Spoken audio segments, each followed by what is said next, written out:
Siapa orang yang melaksanakan ibadah puasa sunnah pada hari-hari 10 di bulan Zulhijjah ini, Allah Subhanahu wa ta'ala akan memuliakannya dengan 10 macam perkara.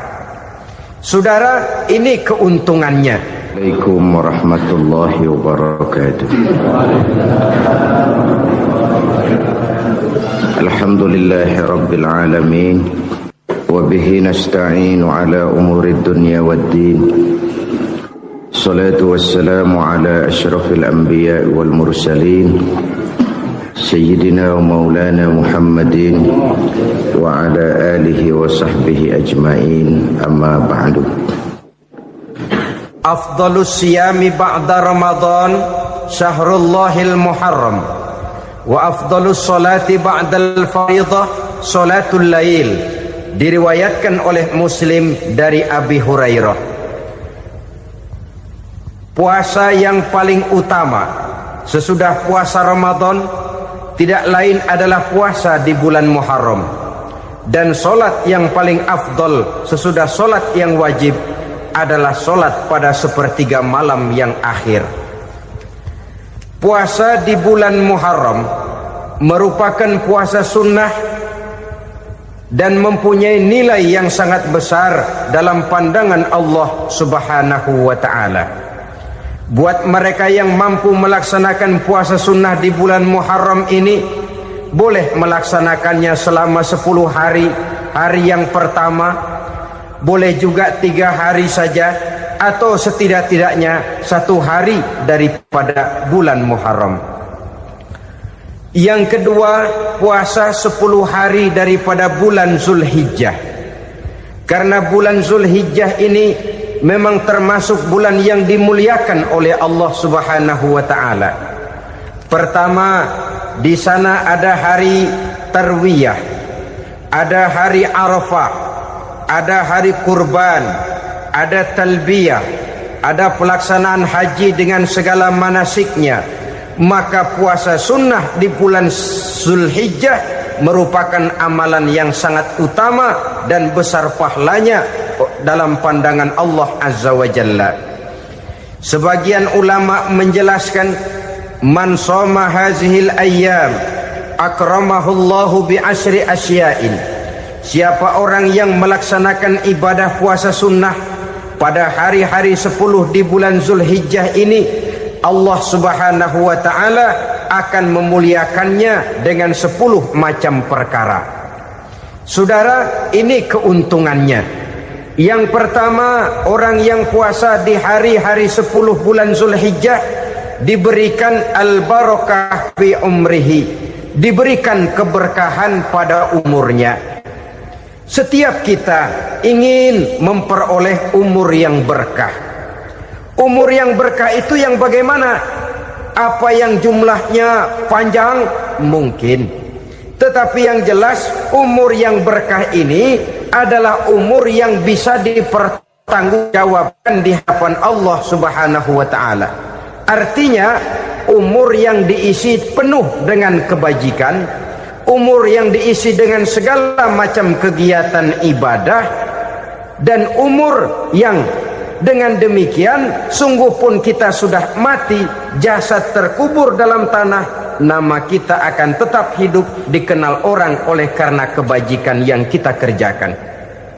Saya kira akan lebih merupakan azab ketimbang nikmat kalau orang diberikan umur panjang tapi hanya untuk menumpuk-numpuk dosa saja. Kan lebih baik mana? Umur pendek banyak pahala, umur panjang banyak dosa. Lebih baik mana? Hah? Saya yakin yang paling baik tentu umur panjang banyak pahala. Paling sial umur pendek dosa melulu. Sudah diberikan umur pendek tidak seberapa, dosa berlipat ganda. Itu kalau orang kampung bilang tekor namanya. Rugi. Umur pendek hanya untuk menumpuk-numpuk dosa. Boleh jadi kalau umat-umat zaman dulu, saudara, mereka diberikan umur panjang. Nabi Adam, kita tahu Nabi Adam itu 2000 tahun umurnya. Nabi Nuh 950 tahun. Umatnya ya rata-rata segitu itu. Nah, kalau mereka misalnya punya umur 800 tahun, lalu 200 tahun mereka melakukan dosa, kan masih punya restan 600 tahun untuk taubat. Karena umurnya diberikan jatah panjang. Kita ini oleh Allah Subhanahu wa taala, umat Nabi Muhammad ini umurnya pendek-pendek. Kalau nyontoh Nabi 63 tahun saja. Kalau diberikan 70 tahun umur kita sekarang, itu sudah dapat jatah lebih 7 tahun.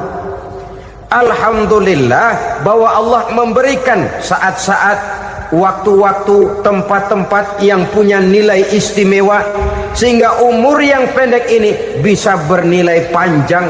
Nilai ibadahnya bisa bernilai pahala seperti umat yang berumur panjang dahulu itu. Karena itu manfaatkan umur dengan baik, dan salah satu keberkahan daripada umur akan datang dengan melaksanakan ibadah puasa sunnah. Ini yang pertama. Yang kedua, az-ziyadatu fi malihi, berikan tambahan hartanya, menjadi orang kaya. Kaya apa? Kaya hati setidak-tidaknya. Karena dengan tekun dan rajin melaksanakan ibadah puasa, yang segera tertanam dalam jiwa seseorang merasakan cukup di dalam kehidupan. Itulah dia orang yang paling kaya, orang yang hidupnya paling cukup. Kalau orang sudah merasa cukup dalam hidupnya, maka itulah dia orang yang kaya.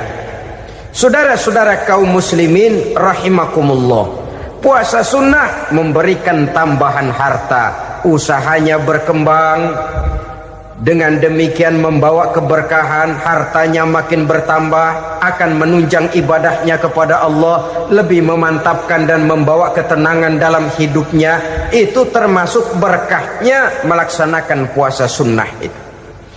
Yang ketiga, al-hifzu fi iyalihi, diberikan penjagaan, perlindungan terhadap keluarganya, anaknya sehat, sanak famili dan handai tolannya terjaga dan terpelihara dari segala malapetaka, dari segala mara bahaya, kesehatannya terjamin dan terpelihara. Itu sudah merupakan modal yang sangat besar di dalam kita mengarungi kehidupan. Sebab rasanya sulit untuk bahagia, duit kita banyak sekali, usaha kita selalu mendatangkan untung yang berlipat ganda. Tapi sebentar-sebentar anak kita sakit, yang ampek, yang korengan, yang kena musibah, ndak tak karu-karuan sakit, berobat sampai jutaan rupiah. Itu kan sudah tidak membawa kebahagiaan. Uang masuk yang begitu banyak jumlahnya, habis akhirnya untuk berobat saja. Sebenarnya hitung-hitung ya seri-seri juga. Usaha berhasil, duit banyak, habis untuk berobat. Lah sama juga saudara-saudara. Jadi dengan demikian, biar duit kita banyak, asal keluarga pada sehat saja, udah enak bener itu. Duit banyak, ekonomi cukup, keluarga sehat, nikmat rasanya menjalani kehidupan ini. Yang kiamat sudah duit kagak barang seperak, keluarga ampek semua. Kiamat sudah. Saudara hadirin yang saya hormati, jadi yang ketiga, Allah memberikan pemeliharaan terhadap keluarganya. Satu kali orang dipelihara Allah, tidak satu kekuatan pun yang bisa mencelakakan. Satu kali orang disengsarakan Allah, tidak satu tenaga pun yang mampu menyelamatkannya. Itulah sebabnya perlindungan Allah, pemeliharaan Allah terhadap diri dan keluarga sangat kita perlukan di dalam kehidupan ini. Dengan melaksanakan ibadah puasa, kita mendekatkan diri kepada Allah. Dengan dekat kepada Allah, maka Allah pun dekat kepada kita. Sehingga dalam hadis qudsi dikatakan, ta'arraf ilallahi firraha ya'rifka fi syiddah. Ingatlah kepada Allah di waktu kamu senang, agar Allah ingat kepada kamu di waktu kamu susah. Yang kita laksanakan kadang-kadang sebaliknya. Waktu susah kita ingat Allah, waktu senang kita lupa Allah. Akhirnya nanti pada waktu kita melarat, kebelangsak, susah dan sebagainya, pertolongan tidak akan datang kepada kita. Benar, ta'aruf ilallah firraha ya'rifka fisyiddah. Ingatlah kepada Allah di waktu kamu susah, ingatlah kepada Allah di waktu kamu senang, agar Allah ingat kepadamu di waktu kamu mendapat kesusahan. Umumnya watak manusia memang kalau sudah dapat susah, ingat kepada Allah.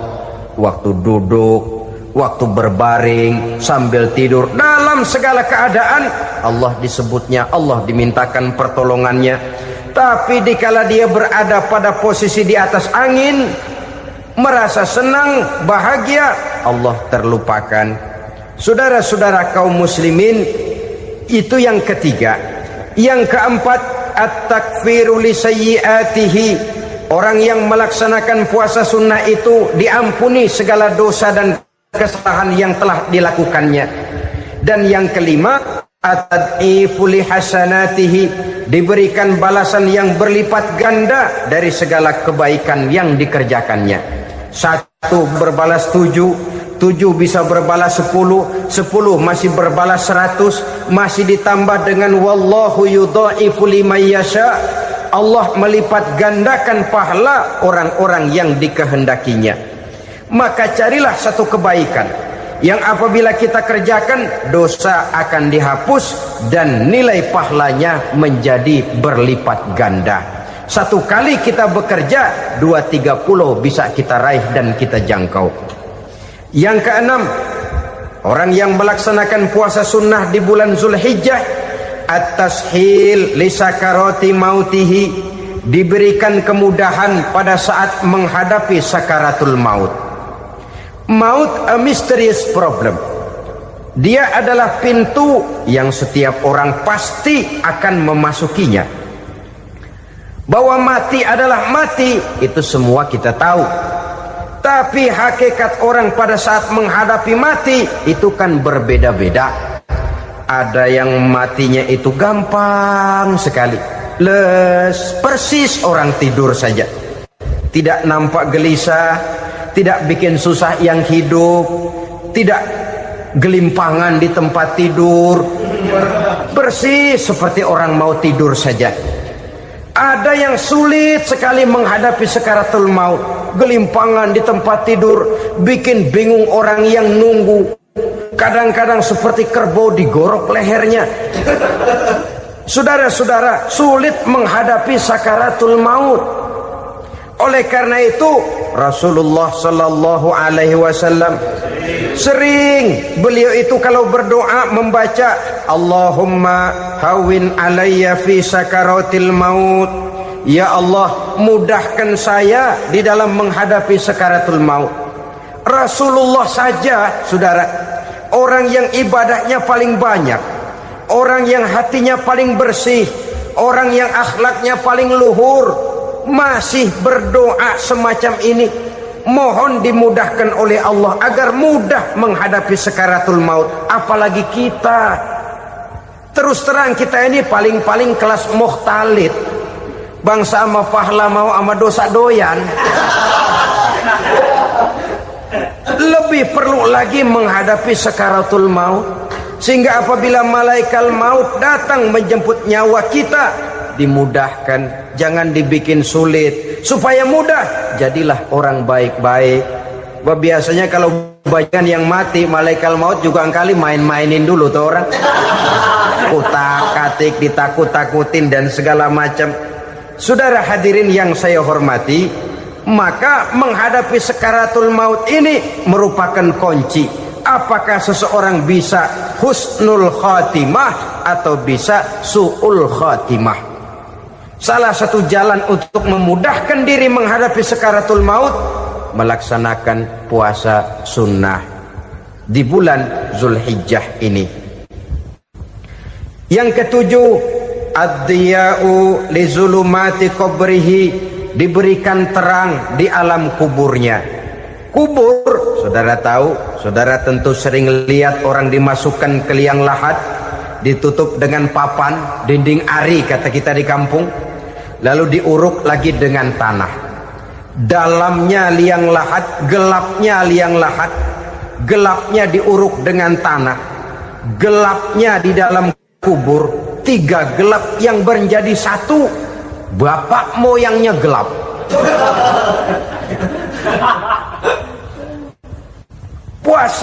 Puasa sunnah ini merupakan terang di alam kubur kita nanti. Yang kedelapan, at-tasqil limizanihi, diberikan keringanan pada timbangan di hari akhirat nanti.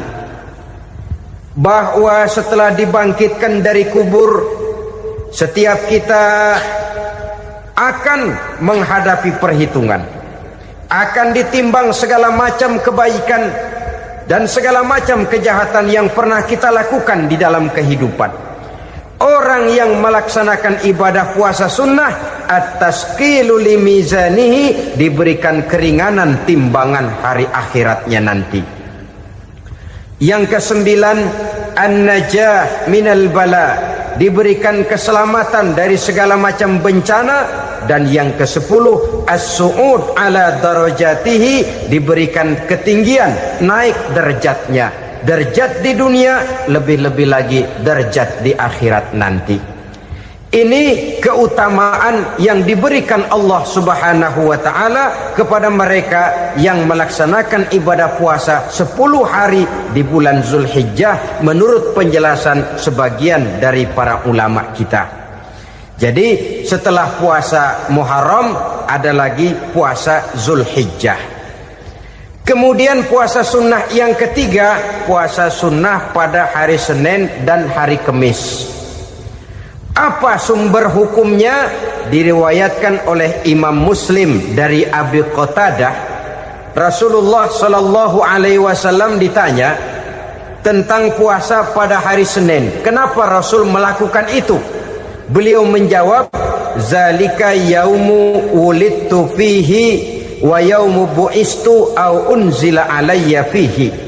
Hari Senin itu adalah hari di mana aku dilahirkan dan hari di mana aku dibangkitkan. Wahyu pertama turun kepadaku pun pada hari itu. Maka sunnah melaksanakan puasa pada hari itu. Adapun hari Kamis, ada hadis yang diriwayatkan oleh Imam Turmuzi dari Abi Hurairah, Nabi bersabda, tu'radul a'malu yaumul isnaini wal khamisi fa uhibbu ay yu'radu amali wa ana sha'im. Disetor amal setiap manusia pada hari Senin dan pada hari Kamis. Maka aku ingin, kata Nabi, agar pada saat amalku disetor itu aku sedang puasa. Jadi malaikat itu menurut riwayat ini mencatat dan menyetorkan catatan amalan seseorang pada hari Senin, hari Kamis. Tiap hari Senin amalan kita disetor oleh malaikat. Catatan terakhir tentu yang sedang kita kerjakan. Sehingga yang masuk daftar, saya tinggalkan orang ini, dia sedang puasa. Karena naik catatan amalnya pada hari Senin. Kamis diangkat lagi, catatan paling akhir, saya tinggalkan orang ini, dia sedang puasa. Itu makna fa uhibbu ayyurada amali wa ana shaim. Aku senang kalau pada saat amalku disetor, catatan paling akhir aku lagi puasa. Satu keistimewaan. Alangkah celaka tiap amalan disetor kita sedang berbuat jahat. Senin, Kamis, teler, mabok, judi. Tiap amalan disetor, catatan akhirnya saya tinggalkan si fulan lagi teler. Laporan Senin. Kamis laporan lagi, saya tinggalkan si fulan lagi mirit kartu. Saudara hadirin yang saya muliakan, alangkah jeleknya catatan kita. Oleh karena itu sunnah puasa pada hari Senin dan hari Kamis. Ini amalan sunnah, saudara-saudara. Dan oleh karena ini amalan sunnah, sebagian ulama memberikan penjelasan, walaupun lupa niat, kalau sudah malam itu lupa niat, boleh niatnya sudah siang puasa sunnah ini, dengan catatan dari pagi belum makan apa-apa. malam saudara lupa, tahu-tahu ingat ini hari Senin, dah jam 10, niatlah jam 10 itu sah puasanya asal dari pagi belum makan apa-apa. Tapi kalau sudah dapat 2 piring baru niat jam 10, itu lain, ngojek namanya.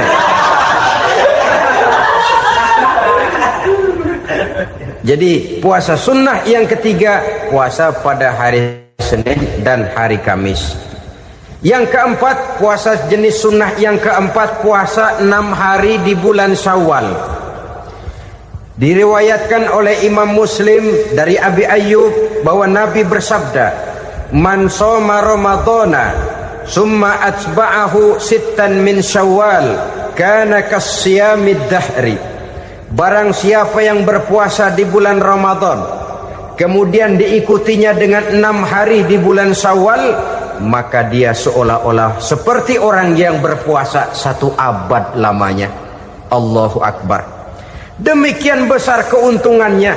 6 hari di bulan Syawal sama dengan orang yang berpuasa 1 abad lamanya. Ini fadhailul a'mal, saudara-saudara. Jangan diartikan karena menang sudah puasa 6 hari bulan Syawal, Ramadan tahun depannya lantas nggak puasa. Kenapa? Ukurannya sudah 1 abad. Bukan itu pengertiannya. Ini mendorong orang memberikan ganjaran pahala yang sedemikian besar. 6 hari setelah Ramadan, artinya di bulan Syawal. Tidak pada hari pertama Syawal karena haram hukumnya berpuasa pada hari fitri itu. 6 hari di bulan Syawal. Tinggal lihat yang mampunya saja. Boleh berurutan, boleh tidak berselang-seling, boleh. Asal saja jumlahnya 6 hari selama masih bulan Syawal itu. Hari ini 3 hari lagi, 4 hari lagi, diselang-seling atau berurutan, itu juga lebih baik. Puasa sunnah 6 hari daripada bulan Syawal. Kemudian yang kelima, puasa sunnah 3 hari pada setiap bulan. 3 hari pada setiap bulan. Diriwayatkan oleh Imam Bukhari dan Muslim dari Abi Hurairah. Abi Hurairah bercerita, "Ausani khalili sallallahu alaihi wasallam bisalasin." Kekasih saya Rasulullah berwasiat kepada saya, memesankan benar-benar kepada saya untuk melaksanakan 3 amalan yang terpuji. Pertama, siyamu salasati ayyamin min kulli syahrin. Puasa 3 hari dalam setiap bulan. Ini wasiat yang pertama. 3 hari pada setiap bulan. Tidak peduli bulan apa saja. Dalam artian ya bulan menurut perhitungan Islam ya. Muharram, Safar, Rabiul Awal, Rabiul Tsani, Jumadal Ula, Jumadil Akhir, Rajab, Sya'ban, Ramadan, Syawal, Zulqa'dah, Zulhijjah dan selanjutnya. 3 hari pada setiap bulan. Tanggalnya tanggal berapa saja. Lebih utama pada yang disebut Yaumul Bid, yaitu hari-hari di mana bulan menunjukkan purnama.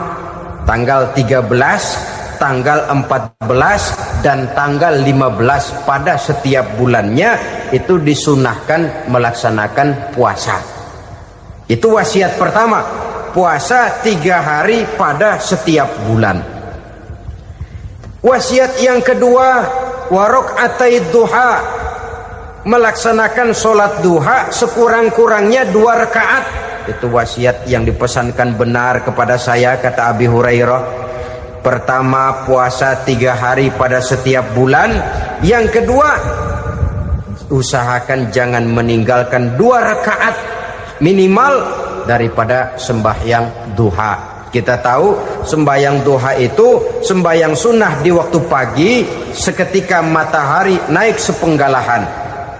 Sekurang-kurangnya 2 rakaat, sebanyak-banyaknya 8 rakaat. Di antara fadilah atau keutamaan daripada sholat duha ini yaitu menyangkut masalah rezeki dan usaha.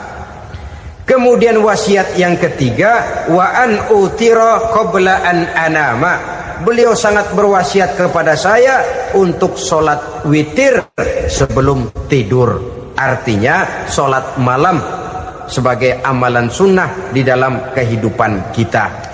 Jadi saudara-saudara, dalam hidup ini kita akan selalu berbentur dengan keperluan. Kalau pada satu saat kita sudah sampai kepada tahap berpikir ini keperluan saya, tentu hal-hal semacam ini akan kita kerjakan. Kita belum tergerak melaksanakan ini semua oleh karena barangkali kita merasa belum memerlukannya. Karena itu marilah kita berusaha di samping melaksanakan puasa yang wajib, juga melaksanakan puasa yang sunnah di dalam kehidupan kita. Ini jenis puasa-puasa yang sunnah.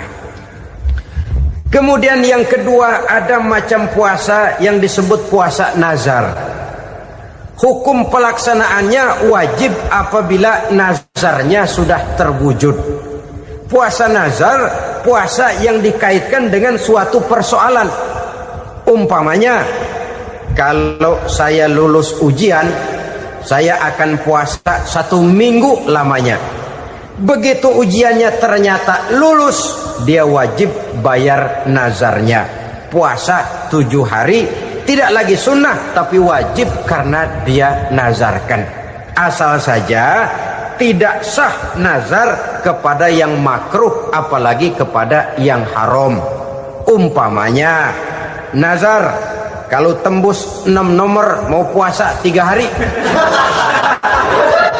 Itu nazar semacam itu bukan saja tidak sah tapi haram hukumnya.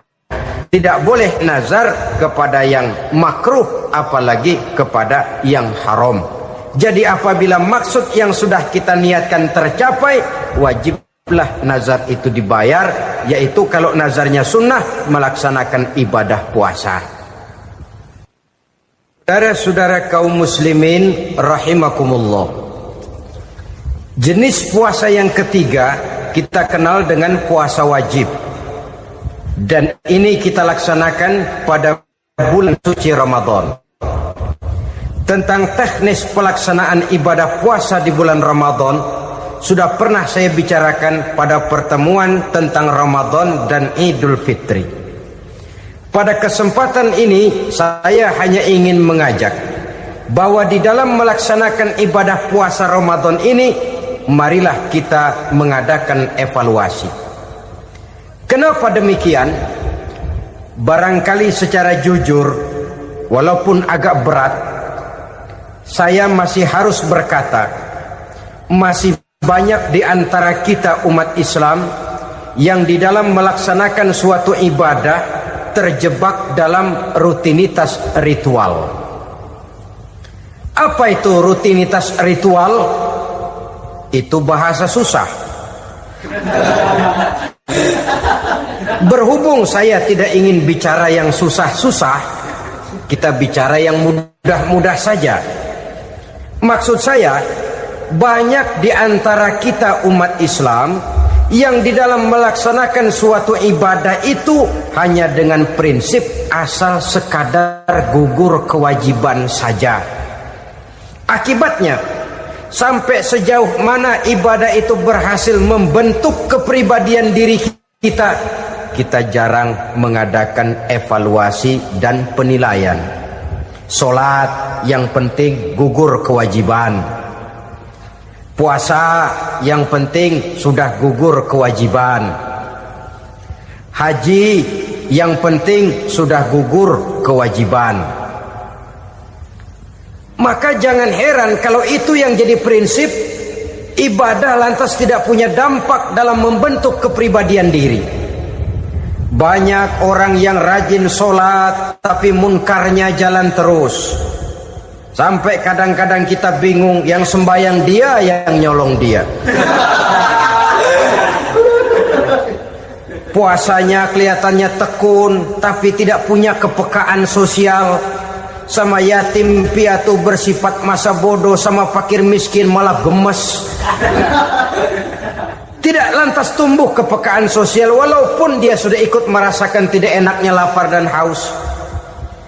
Ada juga yang sudah haji 4-5 kali mondar-mandir Jakarta Mekah, tapi gaya hidupnya tetap seperti katak di kolong tempurung, picik, sempit pandangan, dangkal hati, tidak terbuka walaupun sudah melihat Islam dalam skala internasional.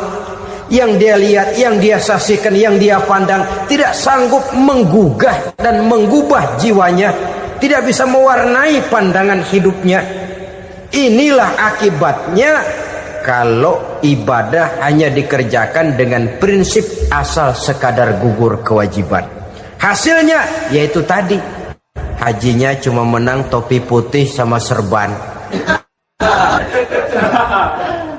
Sholatnya cuma prinsip asal gugur kewajiban.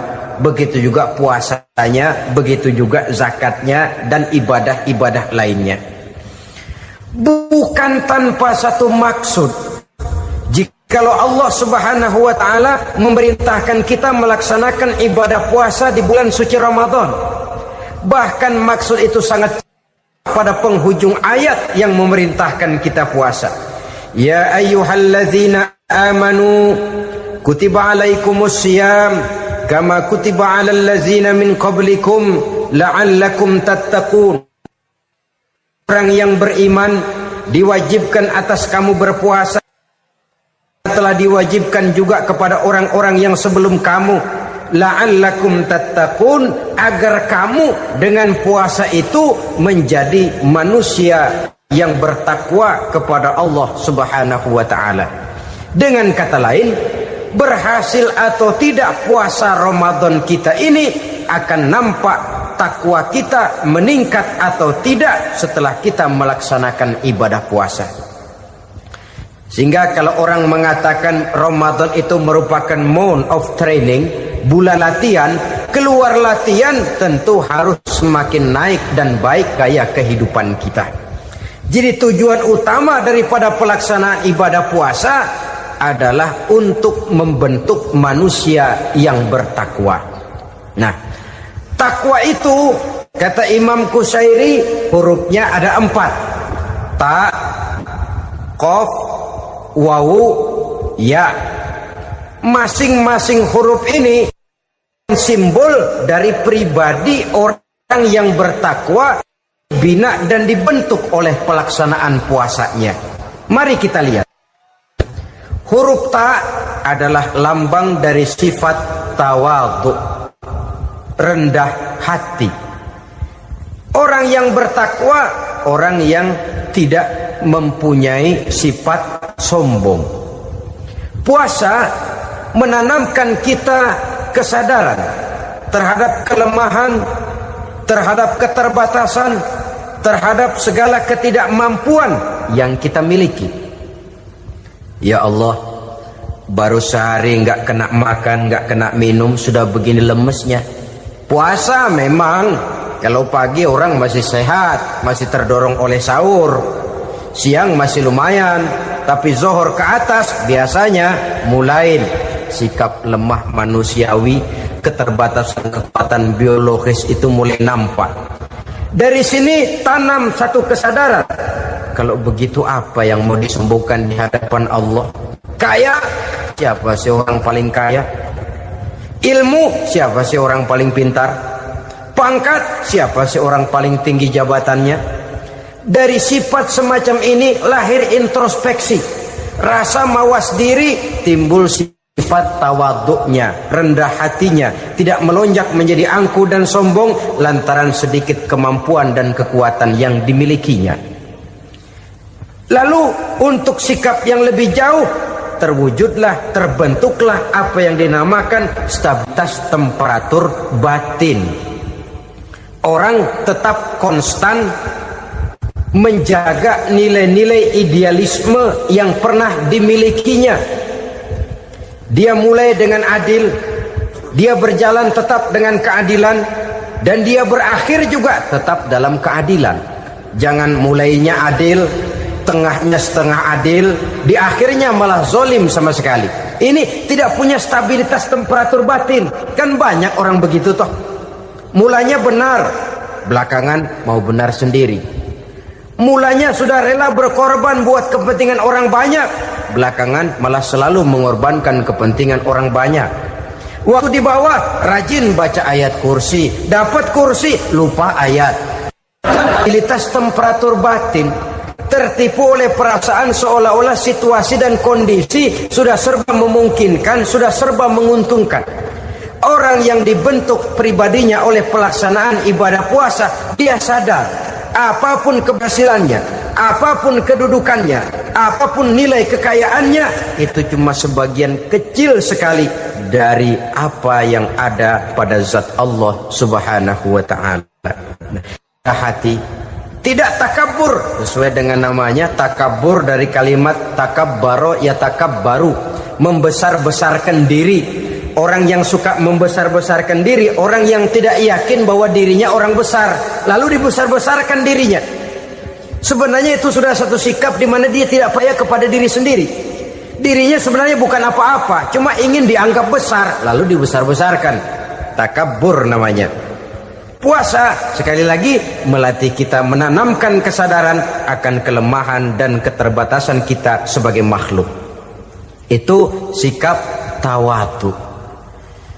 Fir'aun, saudara tahu Fir'aun, lama-lama dia jadi raja, lupa diri dan lupa daratan, melonjak menjadi angkuh dan sombong, sampai kepada puncak kekurang ajarannya, memproklamirkan dirinya menjadi Tuhan.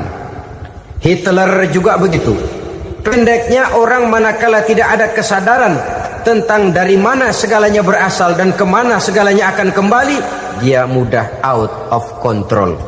Kalau sudah out kontrol, maka dia akan melakukan perbuatan yang melampaui batas.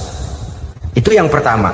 Jadi orang takwa, orang yang rendah hati, salah satu tujuan daripada pelaksanaan ibadah puasa menanamkan sikap rendah hati. Dari sikap rendah hati ini yang timbul lalu apa? Kepekaan sosial. Kalau saya puasa, saya sudah merasakan bagaimana tidak enaknya lapar. Saya sudah merasakan bagaimana tidak enaknya haus. Tapi bagaimanapun, saya lapar cuma sebentar, saya haus cuma sebentar. Selesai maghrib, lapar saya hilang, haus saya hilang. Bagaimana yatim piatu, orang-orang tua jompo yang perlu santunan, orang-orang miskin yang terkapar di kolong-kolong jembatan, yang tiap hari merasakan perasaan seperti ini, tanpa tahu kapan hidup dan nasibnya akan berubah. Tidur beratapkan langit, berselimut koran. Kalau demikian saya ini beruntung. Kalau demikian apa yang bisa saya lakukan untuk mereka? Kepekaan sosial ini lalu timbul dalam apa yang orang sekarang namakan solidaritas, kesetiakawanan sosial. Hidup tidak hanya untuk kepentingan diri dan perutnya sendiri saja, tapi mau menolong, mau membantu orang yang memang memerlukan bantuan dan pertolongan itu sendiri. Jangan setelah tahu lapar tidak enak, haus tidak enak, tapi kita tidak mau tenggang rasa, tidak mau timbang rasa. Begini loh tidak enaknya lapar, begini loh tidak enaknya haus. Ini terjadi pada diri saya masih mampu, masih berbuka puasa. Bagaimana yang tiap hari merasakan seperti ini? Tidak Ramadan, tidak Syawal, tidak Zulqa'dah, tidak Zulhijjah, selalu kelaparan dan kehausan. Dari sana timbul kepekaan sosial. Lalu lahirlah sikap pemurah, dermawan, mau menoleh ke kiri dan ke kanan. Bahkan Al-Quran itu sampai mengancam betul. Ara'aita allazi yukadzibu bid-din fadzalika allazi yad'u al-yatim wa la mendustakan agama. Islam mendustakan Islam. Salat dia tapi mendustakan salat. Puasa dia tapi mendustakan puasa. Siapa mereka itu? Fadzalika allazi yad'u al-yatim. Merekalah orang-orang yang meninggalkan anak-anak yatim. Wa la yahuddu ala ta'amil miskin, dan tidak pernah memberi pertolongan, tidak memerintahkan memberi makan kepada fakir miskin, walaupun dia berada pada posisi dan kondisi yang memang dia mampu. Nah, kalau dia tidak mampu itu lain soal. Dia mampu, dia tahu, dan dia diam saja. Itu termasuk yukadzibu biddin, orang-orang yang mendustakan agama. Berlindung kita kepada Allah, jangan sampai termasuk ke dalam kelompok itu. Yang kedua saudara, huruf takwa itu qaf. Qaf adalah lambang dari sifat qanaah. Qanaah artinya merasa cukup. Puasa melatih kita untuk bersikap cukup dalam hidup. Kalau kita perturutkan menjelang saat berbuka, menunggu waktu berbuka, istilah orang di Jawa Barat ngabuburit katanya, kita menunggu saat berbuka, segalanya saja ingin kita beli, segalanya saja ingin kita minum, semuanya saja ingin kita makan. Sebab nafsu sudah begitu berupa, perut sudah sedemikian lapar, kerongkong sudah sedemikian haus, rasanya semuanya saja ingin kita telan. Tapi tahukah kita bahwa setelah maghrib berbunyi, berapa banyak yang kita makan, berapa banyak yang kita minum? Sesuaikah dengan keinginan kita tadi siang? Tadi siang semuanya ingin kita makan, tadi siang semuanya ingin kita minum. Setelah berbuka, berapa banyak yang kita makan, berapa banyak yang kita minum? Itulah kehidupan. Segalanya ingin kita kuasai, segalanya ingin kita punyai, tapi berapa sih yang benar-benar kita perlukan? Maka orang kaya adalah orang yang hidupnya cukup. Orang miskin hakikat yang selalu merasa kurang. Bagaimanapun besar rumah, banyak uang kita, berpuluh kendaraan kita, kalau hidup selalu merasa kurang, itu artinya kita masih miskin. Maka jikalau ingin menjadi orang kaya, kuncinya hakikatnya cuma satu, hati kita merasa cukup dengan yang diberikan Allah, bersyukur atas segala nikmatnya, dan dengan syukur itu, nikmat itu akan ditambah oleh Allah Subhanahu wa ta'ala. Puasa menimbulkan sifat qanaah, dan qanaah adalah watak daripada orang-orang yang bertakwa kepada Allah Subhanahu wa ta'ala. Persis seperti orang minum air laut. Makin diminum makin haus, makin diminum makin kering tenggorokan. Begitulah orang berhadapan dengan materi.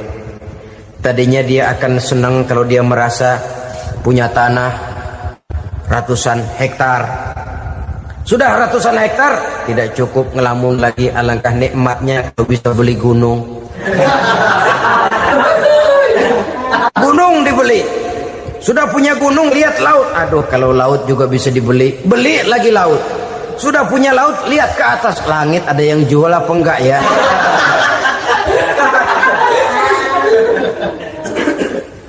Seperti orang berhadapan dengan air laut yang makin diminum makin membuat kita haus dan makin kering tenggorokan ini.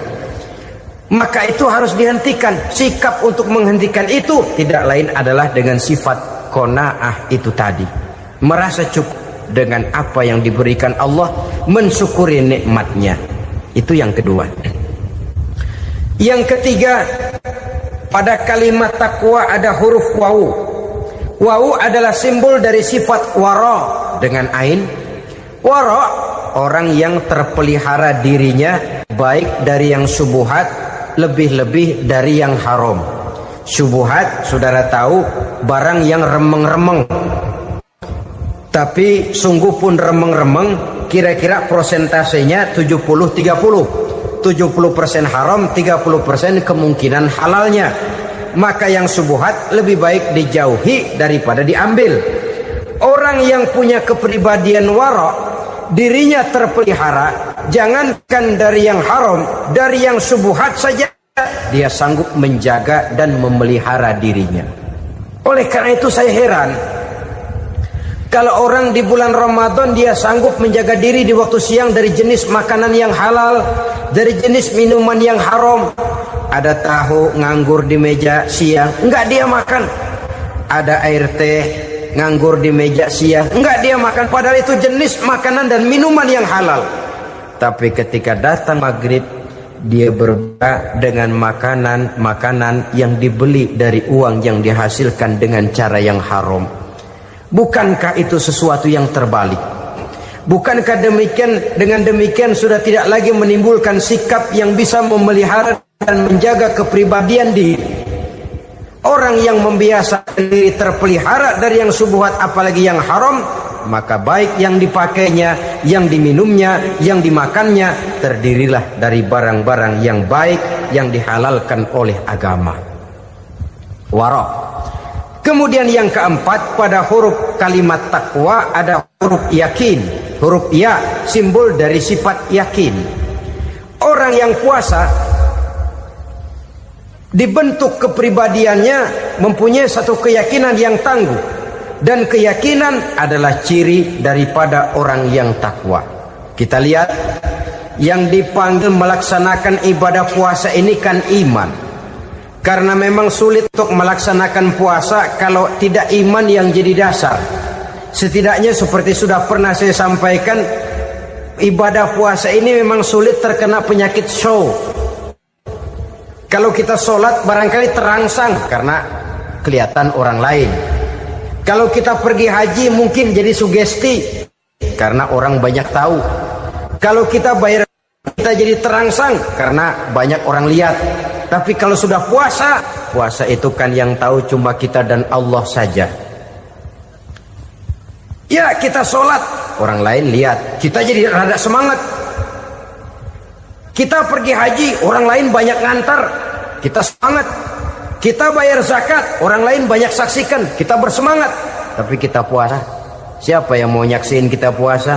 Siapa yang mau memuji kita puasa?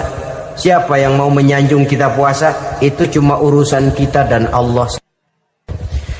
Oleh karenanya dasar daripada pelaksanaan ibadah yang harus mencedik tenggorokan segalanya jadi nikmatan. Tidak ada kerja yang lebih indah selain kerja yang didasarkan kepada satu keyakinan bahwa yang kita kerjakan itu adalah sesuatu yang benar. Dalam hal ini sesuatu yang diperintahkan oleh Allah Subhanahu wa taala kepada kita. Saudara-saudara kaum muslimin rahimakumullah. Demikianlah titik evaluasi kita. Jangan berpuasa hanya dengan prinsip asal sekadar menggugurkan kewajiban saja, yang akan berakibat Ramadan tahun ini berakhir begitu, Ramadan terjebak menjalani rutinitas ritualnya saja. Bahkan kadang-kadang yang nyata betul, Nabi menganjurkan tingkatkan ibadah pada 10 hari yang akhir di bulan Ramadan, tanggal 20 sampai akhir Ramadan. Yang kita praktekkan malah kegiatan ibadah kita justru menurun pada 20 Ramadan yang akhir. Coba lihat 20 Ramadan ke atas, itu pasukan tarawih paling kelas 60-70 tahun ke atas. Kemana yang lain sudah berpikir menghadapi lebaran, berpikir pulang mudik, berpikir macam-macam. Akibatnya konsentrasi ibadah lalu buyar. Dianjurkan Rasul tingkatkan ibadah pada 10 hari yang terakhir. Kita malah makin ke akhir makin lancip.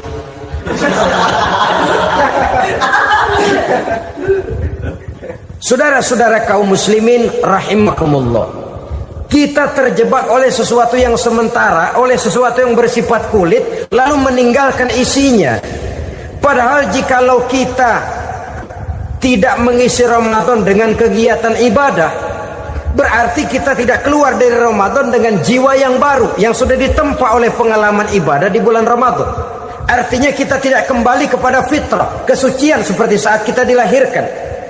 Lalu kalau kita tidak kembali kepada fitrah, apa yang mau kita rayakan pada Idul Fitri itu? Di mana letak kegembiraan kita? Di mana letak kebahagiaan hati? Kembalikah kita kepada fitrah? Tidak. Benarkah puasa yang kita kerjakan? Kelihatannya juga tidak. Adakah dampak dari pelaksanaan ibadah dalam pribadi kita? Tidak. Kadang-kadang Ramadan selesai malah teriak merdeka.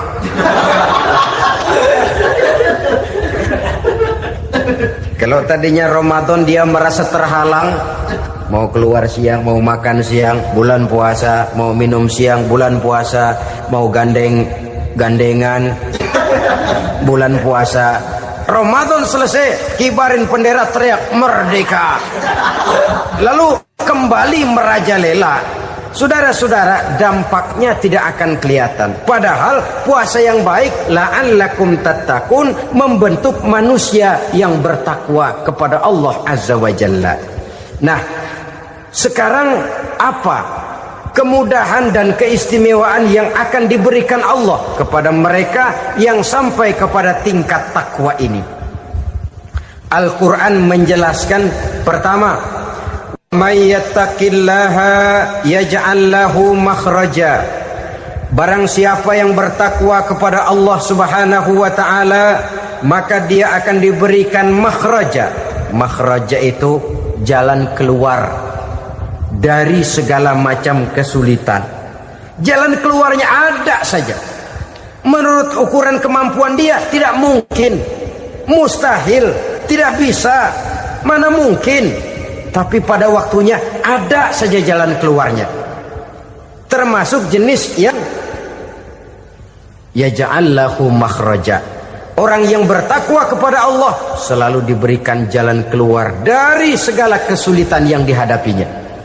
Siapa sih orangnya yang tidak pernah sulit dalam hidup ini? Siapa orang yang tidak pernah mengalami kesulitan? Tapi kadang orang menilai, itu kelihatannya hidupnya enak aja ya, kayaknya nggak pernah mengalami kesulitan. Sebenarnya bukan tidak pernah mengalami kesulitan, Allah selalu memberikan jalan keluar dari segala kesulitan yang dihadapinya. Lah kalau Allah yang memberikan jalan keluar, tentu sangat mudah sekali. Orang yang bertakwa diberikan jalan keluar dari segala macam kesulitan.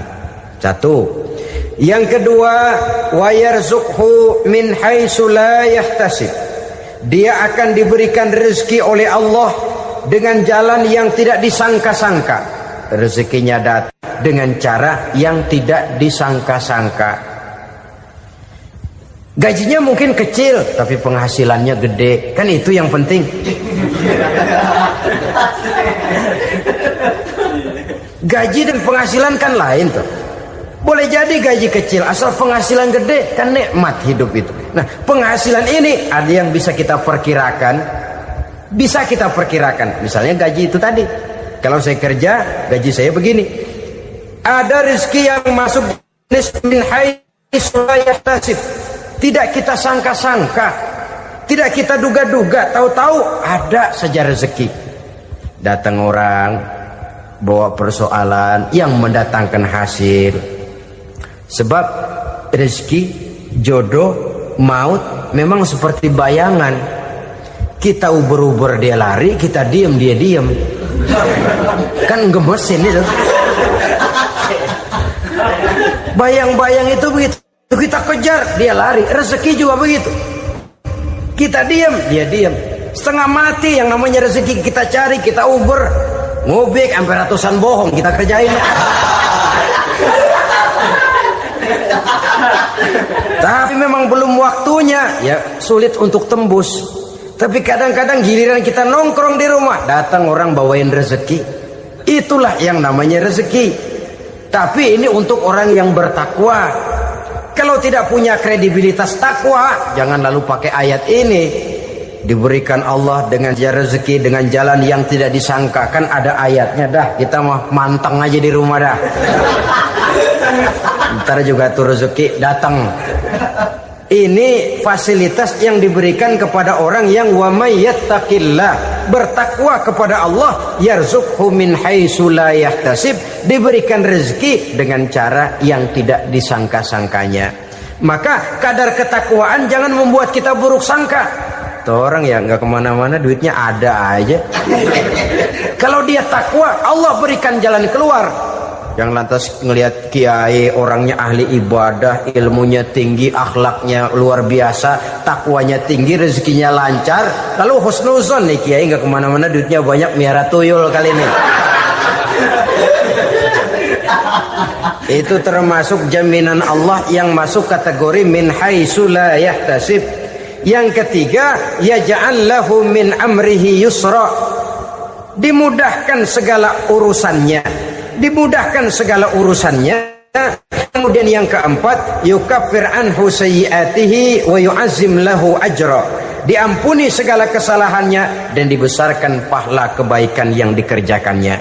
Maka mudah-mudahan puasa yang kita kerjakan mengantarkan kita kepada ketakwaan kepada Allah, dan takwa membuka janji Allah kepada kita di dalam kehidupan ini. Inilah saja.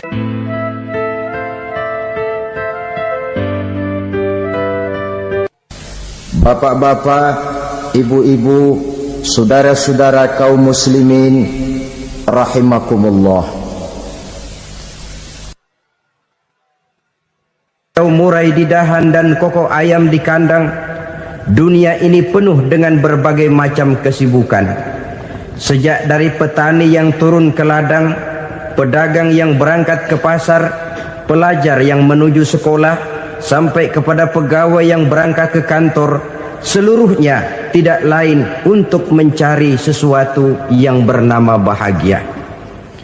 Setiap orang menginginkan kebahagiaan, dan tidak seorang pun menginginkan kesengsaraan dalam kehidupan ini. Namun nyatanya tidak setiap orang yang ingin bahagia mengetahui jalan yang harus ditempuhnya untuk sampai kepada kebahagiaan itu. Maka pada kesempatan pertemuan kali ini, saya ingin menyampaikan sebuah hadis dari junjungan kita baginda Nabi besar Muhammad sallallahu alaihi wasallam yang termuat dalam kitab Mukhtarul Ahadits An-Nabawiyah, di mana beliau bersabda, arba'un min sa'adatil mar'i. Ada 4 perkara yang merupakan tanda dari orang bahagia. Saya mau tanya, di antara saudara-saudara yang hadir di sini, apa ada yang kepengen jadi orang sengsara? Ya. Seluruhnya tentu ingin mendapatkan kebahagiaan. Maka menurut resep dari Nabi kita, tanda orang bahagia itu 4. Jadi kalau saudara ingin bahagia, harus mempunyai 4 perkara ini. Yang pertama, orang bahagia itu kata Nabi, darun wasi'un. Punya rumah biar bagus asal gede. Enak ngaturnya, daripada sudah punya rumah kecil, adanya di pinggir kali, gubuk, kalau hujan bocor, miring lagi, kiamat.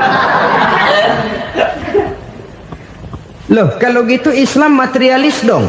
Hadis ini boleh diartikan dengan makna hakiki, arti yang sebenarnya. Boleh diartikan dengan makna majazi, arti kiasan. Kalau dia diartikan dengan arti kias, maka yang dimaksud darun wasi'un ay qalbun wasi'un. Rumah yang luas tidak lain daripada hati yang lapang. Karena di situ kunci kebahagiaan yang sebenarnya.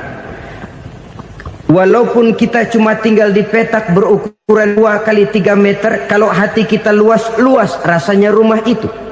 Tapi biar rumah kita halamannya saja puluhan ribu hektar, ada kolam renangnya, kamar tidurnya tidak lagi terhitung.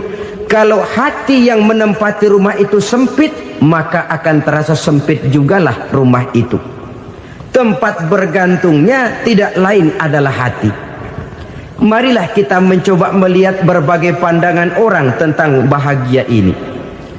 Ada orang menyangka bahwa bahagia itu kalau dia mendapatkan harta yang sebanyak-banyaknya. Siapa yang banyak harta, dialah raja. Apa yang dia mau, seluruhnya bisa dibeli. Keamanannya, dia bisa menyewa petugas. Seluruh fasilitas untuk menyenangkan kehidupannya bisa dibeli. Pendeknya, hartalah segala-galanya dalam kehidupan. Sampai ada pepatah mengatakan, innad darahima fil amakini kulliha taksur rijala mahabatan wa jalala. Sesungguhnya harta, dinar, dirham, uang, di mana-mana selalu bikin hebat orang yang memilikinya. Coba lihat, orang yang punya duit sama yang enggak punya duit, jangan gaya hidupnya, gaya jalannya aja lain. Wahia lisanun liman arada fasahatan, wahia silahun liman arada qitala. Uang adalah senjata yang paling ampuh bagi orang yang mau pergi perang, dan lidah yang paling fasih bagi orang yang mau bicara. Kalau bicara dengan lidah macet, cobalah bicara dengan harta, lancar. Sampai ada pepatah demikian, segalanya bisa diatur dengan harta. Maka di kalangan orang yang berpandangan semacam itu, seluruh kegiatan hidupnya hanya terfokus kepada bagaimana mengumpulkan harta yang sebanyak-banyaknya. Tidak peduli halal haram, tidak kenal sore pagi siang dan malam, tidak sempat sujud, jauh dari agama, jauh dari kehidupan yang bersifat ruhaniyah, jauh dari Allah dan sebagainya. Sampai dalam Al-Quran dikelompokkan dalam kelompok yang dinamakan lumazah. Allazi jama'a malahu wa 'addadah yahsabu anna malahu akhladah. Mereka mengumpul-ngumpulkan harta sebanyak-banyaknya dan menyangka bahwa harta yang banyak itu dapat mengekalkan hidupnya, mengekalkan kekayaannya, mengekalkan kebahagiaannya. Saudara hadirin yang berbahagia, kalau pandangan hidup ini benar, artinya kalau harta memang merupakan satu-satunya hal yang dapat membuat orang bahagia, tentu di rumah mewah tidak akan pernah ada tangis derita. Tentu di satu tempat di mana fasilitas hidup serba menunjang tidak ada yang namanya penderitaan. Tapi suka dan duka, sedih dan gembira, senyum dan tawa adalah milik setiap orang, baik dia punya harta maupun dia tidak punya harta. Nyatalah bahwa harta semata-mata bukan merupakan jaminan bahwa orang akan bahagia. Walaupun tanpa harta orang sulit untuk bahagia. Saya mau cerita, ada orang super kaya. Namanya Aristotle Onesius, Raja Tanker Yunani. Dia punya kapal tanker saja konon sampai 11 banyaknya. Punya perusahaan penerbangan yang disebut Olympic Airlines, punya hotel di berbagai kota besar di dunia ini, sejak dari New York, London, Paris, Rome dan sebagainya. Bahkan punya pulau yang dia namakan Pulau Scorpio. Ini kan namanya sudah kaya nggak tanggung-tanggung, punya pulau. Nah, dia punya 2 orang anak, yang satu laki-laki namanya Alexander, yang satu perempuan namanya Maria Onesius. Seluruh harapannya tertumpah kepada anak lakinya Alexander ini, yang akan meneruskan usahanya, meneruskan kekayaannya, meneruskan dinastinya. Apa yang terjadi? Ternyata anak yang dia harapkan yang bernama Alexander ini mati muda dalam kecelakaan pada waktu dia olahraga. Apa olahraganya? Namanya olahraga anak orang kaya, golongan jet set. Olahraganya olahraga pesawat terbang. Jatuh, ya nggak kapungut, habis mati. Tinggal satu anak perempuannya, Maria Onesius. Tapi anak perempuan ini juga malah urakan. Terakhir dia pacaran, bahkan kemudian kawin sama orang Rusia. Rupanya Aristotle Onesius ini broken. Kekayaannya yang berlimpah ruah, perusahaannya yang begitu banyak, siapa yang akan meneruskan? Siapa yang akan menggantikan? Sampai kemudian dia mengurung diri di Pulau Scorpio dan mati di sana secara mengenaskan. Seorang multi jutawan, seorang yang super kaya, mati menyendiri di pulau sepi. Ibarat kata pepatah, anak ayam mati di lumbung. Bukan kekurangan makanan, keurugan makanan. Begitu kehidupan Aristotle Onesius. Dan banyak orang-orang yang sudah demikian kaya sampai dibingungkan oleh kekayaannya sendiri. Telusurilah kehidupan David Rockefeller misalnya, Henry Ford misalnya, Adnan Khashoggi misalnya. Multi jutawan yang kadang-kadang dibuat keder oleh kekayaannya sendiri. Pantas ketika Imam Ali ditawarkan orang, "Ya Ali, kalau kepadamu disuruh pilih ilmu atau harta, kau pilih mana?" ya jelas pilih ilmu dong. Kenapa? Pertama, ilmu kalau kita berikan kepada orang lain tambah, tapi harta kalau kita berikan kepada orang lain kurang. Saudara punya uang 10.000, dibagi orang 5.000, jelas uang saudara berkurang.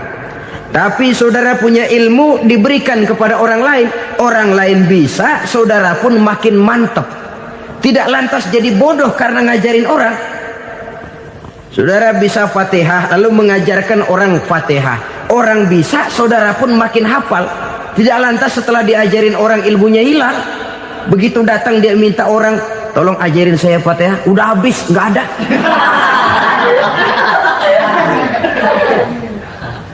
Yang kedua, kata Imam Ali, ilmu menjaga kita.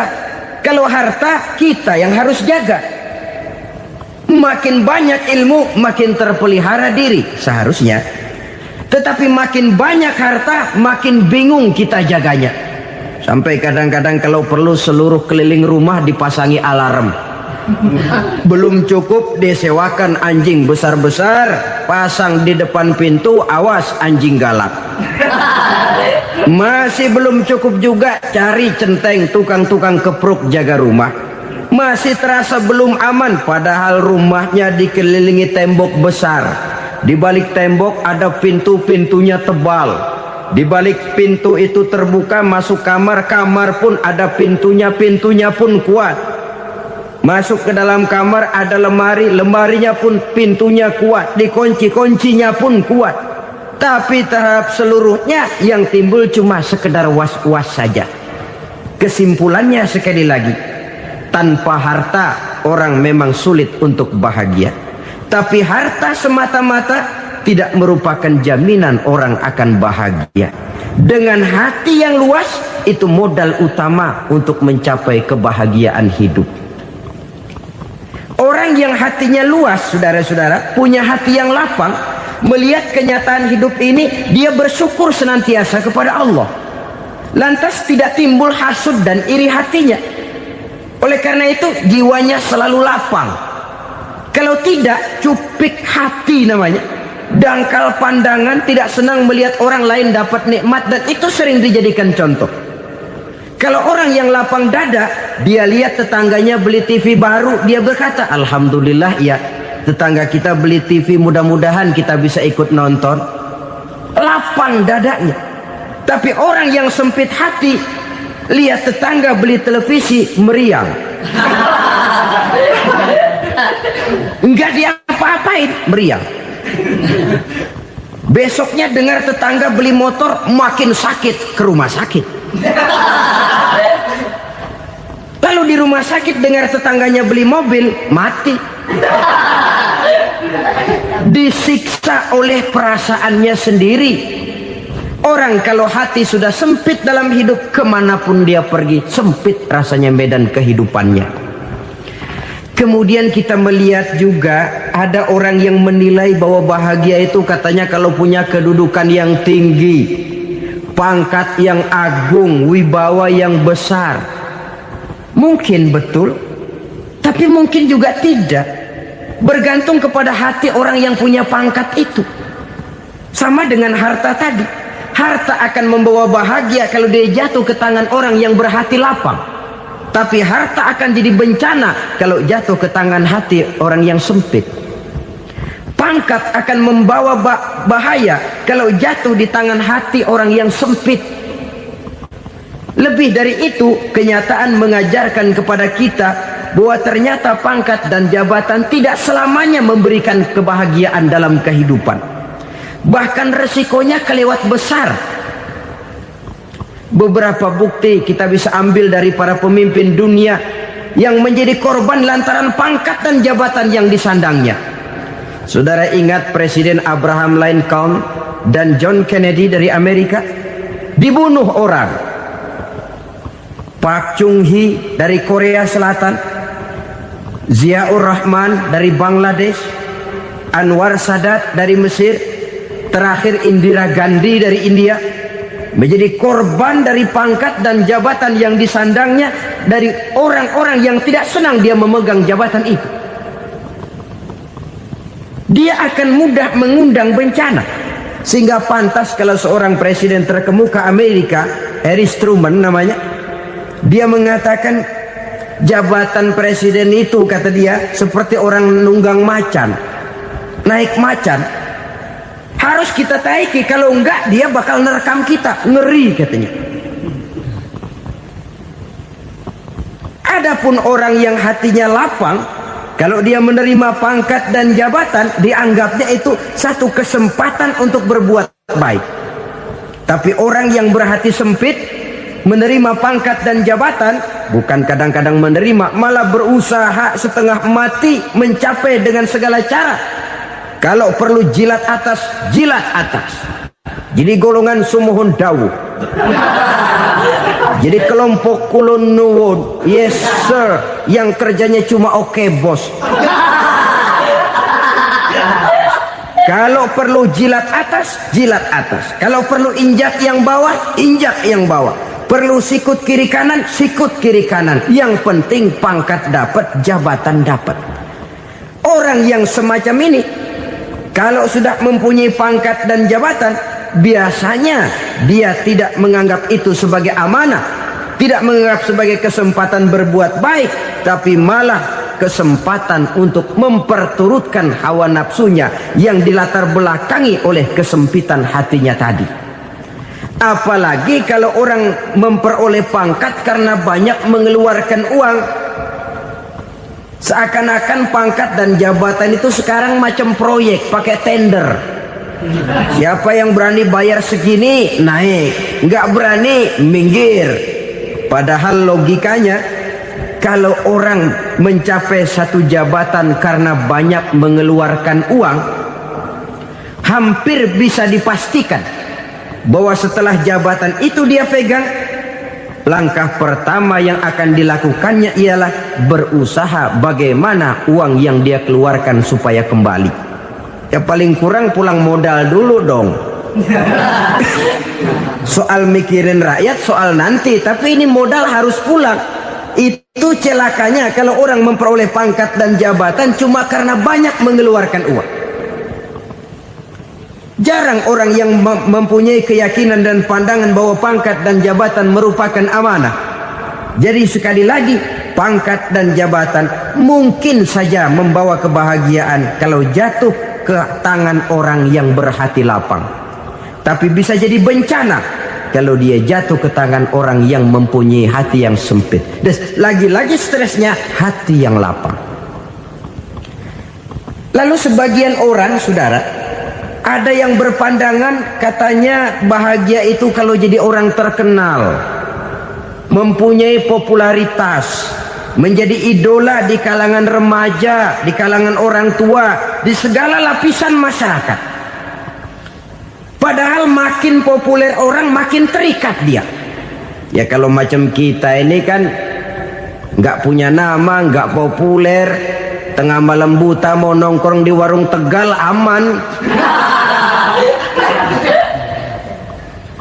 Tapi pangkat, jabatan, kedudukan, popularitas menyebabkan kita diikat dengan berbagai macam peraturan. Cuma mandi sama ke WC saja yang nggak dikawal.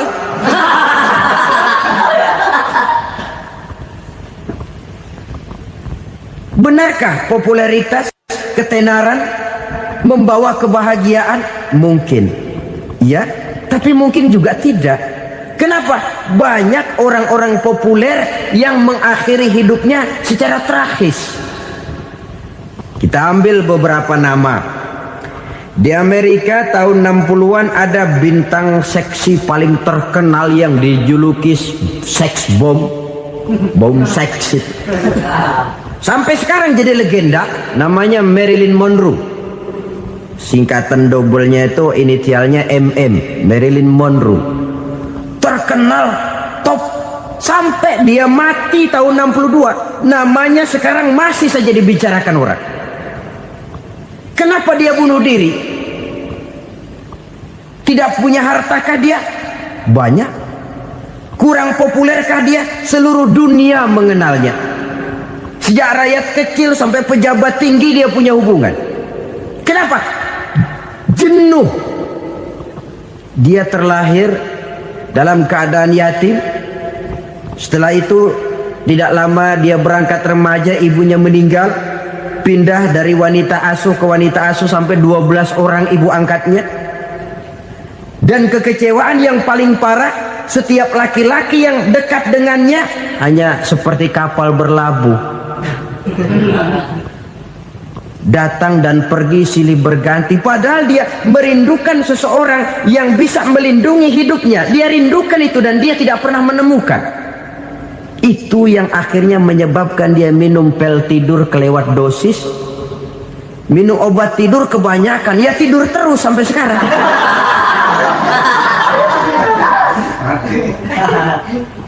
Dia mengakui, saya telah memiliki ketenaran, tapi saya tidak pernah hidup dalam ketenaran itu. Saya pandai main sandiwara, tapi saya ingin hidup dalam alam yang real sebagaimana umumnya orang. Itu yang dia rindukan. Menyusul jejak yang namanya Marilyn Monroe ini, Billie Holiday, saudara kenal tentu. Di rumah sakit dirawat. Dia juga minum obat overdosis, mati lagi. Jimi Hendrix minum obat tidur overdosis kelewat batas, mati lagi. Lalu yang menghanyutkan diri di danau, Janis Joplin dan Brian Jones. Ini orang-orang populer, orang-orang terkemuka yang mengakhiri hidup secara tragis, bukan karena tidak terkenal, mungkin karena sudah saking terkenalnya. Contoh paling belakangan, Bruce Lee. Wah, ini tukang-tukang keprok tentu kenal siapa dia. Sampai sekarang pun tabir kematiannya masih merupakan misteri. Dan yang masih hidup juga menunjukkan gejala yang aneh. Michael Jackson, rumahnya di Beverly Hills itu dijaga sedemikian rupa, dan dia selalu curiga kepada setiap makanan harus steril, bersih dari segala macam kimia. Kemana dia pergi, itu tukang-tukang keprok sudah selalu menjaga dan mengawal, dan dia seakan takut menunjukkan mukanya yang asli. Hingga kalau tampil ke tengah di luar show, dia kadang memakai pakaian yang tidak menunjukkan dia yang sebenarnya, takut dikenali orang. Ternyata popularitas sering jadi momok yang meracuni kehidupan manusia. Oleh karena itu, benarlah junjungan kita pada saat beliau mengajarkan orang akan bahagia kalau dia mempunyai hati yang lapang. Nah, sekarang masalahnya untuk mendapatkan hati yang lapang, caranya bagaimana? Kita kembali kepada konsep Quran. Allah mengajar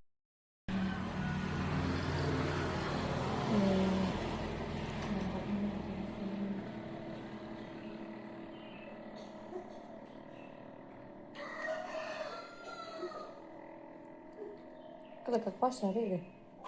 Entah. Kabar.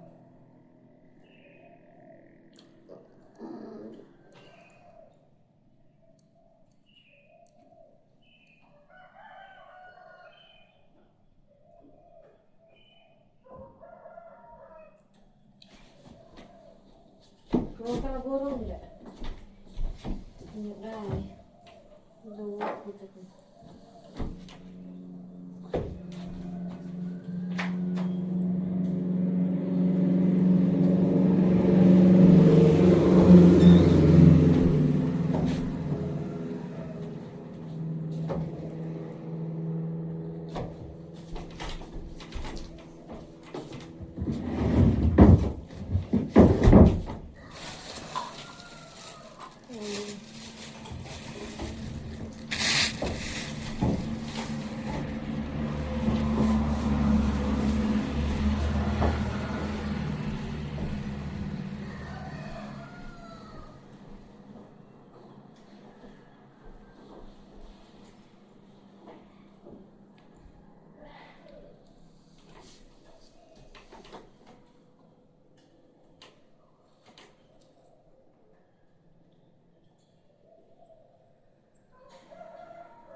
aku nak kemeh.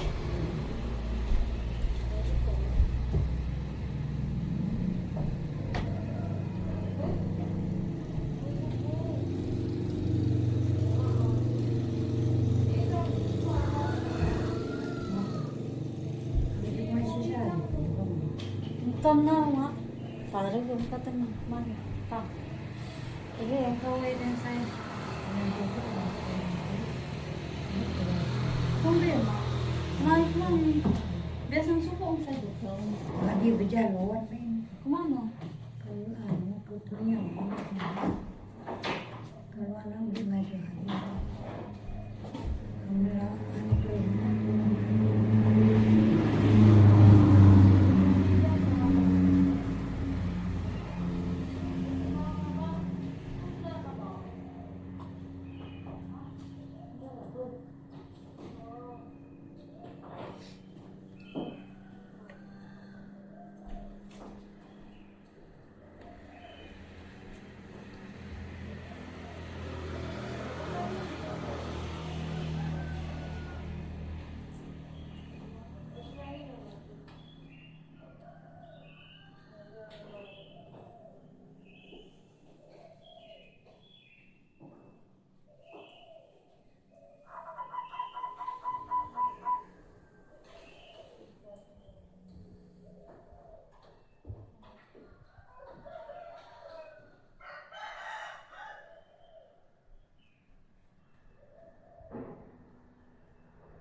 Kinahirang ko na ito.